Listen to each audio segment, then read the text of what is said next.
الوصفة دي سهلة جدًا وسريعة، تنفع لجوع آخر الليل، تنفع للفطار، جميلة جدًا، سهلة ما بتحتاجش مكونات كتير. هتجيبي بطاطستين وهتبشريهم من الناحية الضيقة تمام، مش الواسعة، أنا عايزة الناحية الضيقة تبشريهم وبعد كده تصفيهم خالص من المَيّة،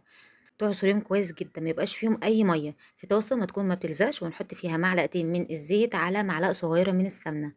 بعد كده هنحط على البطاطس رشة من الكمون ورشة من الملح، وهاقلبهم كويس جدًا، في الطاسة بعد ما السمنة ساحت كده هابدأ أرص فيها البطاطس وهارصها بالشكل ده، افرديها كويس جدًا في الطاسة، وبعد كده هتغطي عليها على نار هادية جدًا لغاية ما تستوي، لازم تغطيها عشان البطاطس تستوي، في طبق صغير هتحطي فيها 2 بيضة على رشة من الملح ورشة من الفلفل الأسمر،